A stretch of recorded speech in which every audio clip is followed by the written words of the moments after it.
wujud. Ini perhatikan baik-baik agar anak muda ini cara menyelesaikan masalah tidak gegabah nanti. Soalnya sepuh-sepuh Pak Kiai Faturi saja sudah meredek, artinya sudah tidak akan berjuang seperti anak muda lagi, tetapi doa dan sarannya inilah yang sangat manjur. Amin Allahumma amin.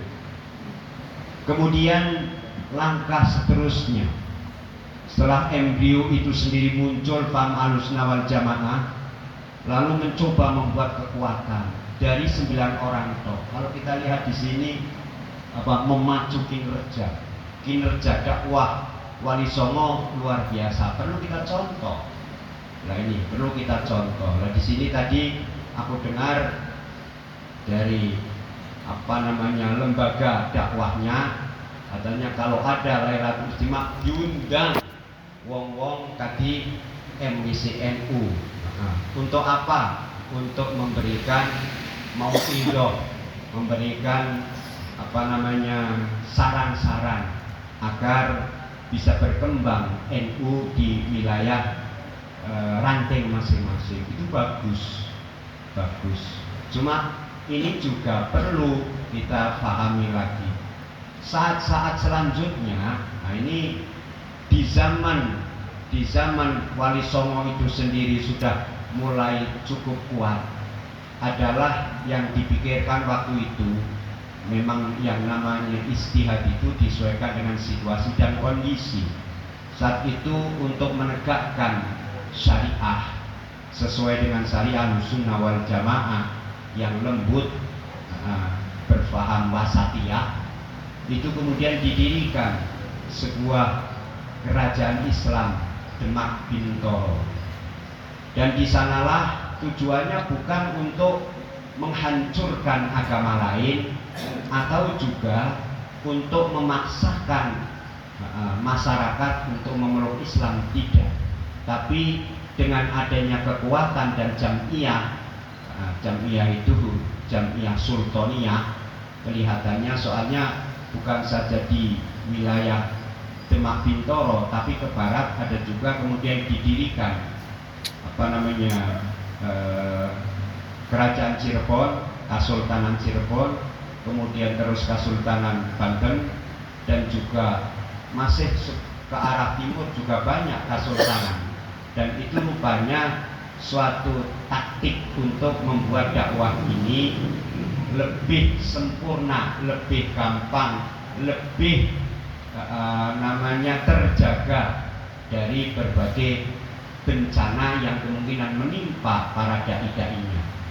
Dan alhamdulillah, meski tidak pernah berkuasa dengan kejayaan yang luar biasa karena diimbangi oleh musuh yang sangat terkenal yaitu penjajah Belanda, tapi tetap dakwah ini tetap berjalan.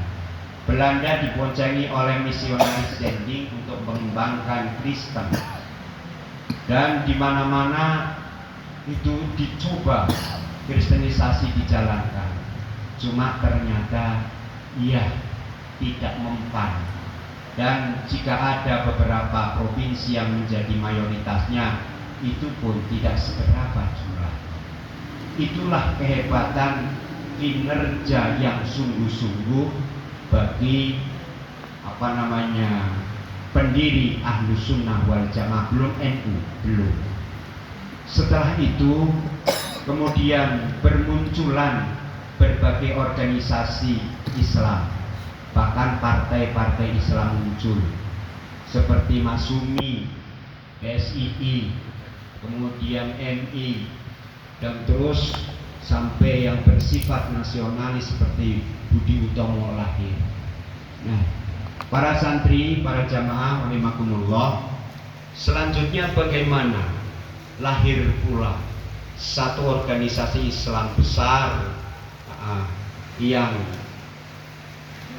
dalam dakwahnya itu membersihkan akidah, yaitu Muhammadiyah di bawah kendali Kiai Haji Ahmad Dahlan. Ini ada Ahmad Dahlan, ada Muhammad Dahlan, Pak. Kalau Muhammad Dahlan itu NU, pernah menjadi Menteri Agama. Muhammad Dahlan. Kalau ini Ahmad Dahlan, hati-hati. Ada Muhammad Dahlan dengan Ahmad Dahlan. Muhammad Dahlan NU, Ahmad Dahlan Muhammadiyah. Di tahun 1912. Foto karo lahir ya pokoknya jamu cap jago. Jamu cap jago 1912. Nah kita baru lahir di 1926 atau tepatnya tanggal 13 Rajab 16 Rajab tahunnya 1344. Oh itu. Jadi sekarang 101 tahun, luar biasa. Dan NU bukan mulus, Pak, dalam perjuangannya. Ada bayangan terus. Begitu NU itu berdiri, sudah dicoba untuk mengadakan persatuan dan kesatuan. Sebetulnya NU tidak percaya ada persatuan dan kesatuan. Yang ada adalah ukhuwah Islamiyah. Jadi nggak mungkin orang Islam itu bisa bersatu, Pak. Ini paham. Kadang-kadang kita ngotot bersatu, kita teguh, baik. Orang iso wong bersatu, Pak. Enggak ada. Allah saja tidak menghendaki bersatu. Tidak menghendaki. Jadi jika Allah menghendaki manusia akan bersatu, tapi tidak menghendaki. Nah, itu. Yang dikehendaki adalah innamal mu'minuna ikhwatun fa aslihu baina akhawaykum wattaqullah. Itu yang dikehendaki oleh Allah. Jadi kalimat bersatu dan sebagainya itu slogan yang mungkin membakar semangat, tapi hakikatnya nol, nggak ada. Sampai pelajari, nggak ada kesatuan dan persatuan. Yang namanya kesatuan itu sendiri hanya Allah yang bersifat esa. Esaan kesatuan. Nah itu. Kemudian di sanalah NU berhadapan dengan Belanda. Bagaimana? Apakah NU akan diam saja? NU membentuk laskar-laskar jihad, yaitu Hizbullah dan lain sebagainya, berbagai daerah, berbagai nama. Kemudian bagaimana? Apakah ia melawan? Terkenal sekali pada saat 10 November tahun 46, 47, 45 Pak. Enggak lah. 46 ini beliau masih ingatannya tajam. 46 Pak, setelah merdeka itu mempertahankan kemerdekaan. Bagaimana? Meskipun itu berat, ia dilawan. Dan pejuang-pejuang dari Ahlussunnah wal Jamaah, pejuang NU khususnya, itu di bawah komando Kiai Haji Hasyim Asy'ari, berikut dengan para murid-muridnya seperti Kiai Abbas Buntet dan seterusnya. Dan akhirnya sejarah mencatat kemenangan yang luar biasa. Nah, disinilah NU jaya. Nah, tapi ya seperti itu. Habis itu Pak, tahun 48 itu tadi 48 kaum Nahdliyin, kaum pondok pesantren mulai diremuk oleh kelompok komunis, khususnya di wilayah Madiun.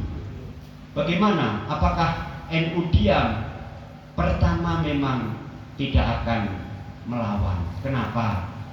Jika NU melawan, cepat melawan sebelum ada kejelasan, dianggap NU memulai, sehingga banyak pondok pesantren serta kiai-kiai itu menjadi syuhada oleh perbuatan keji komunis. Itu 48. Bagaimana NU? Apakah takut? Tidak.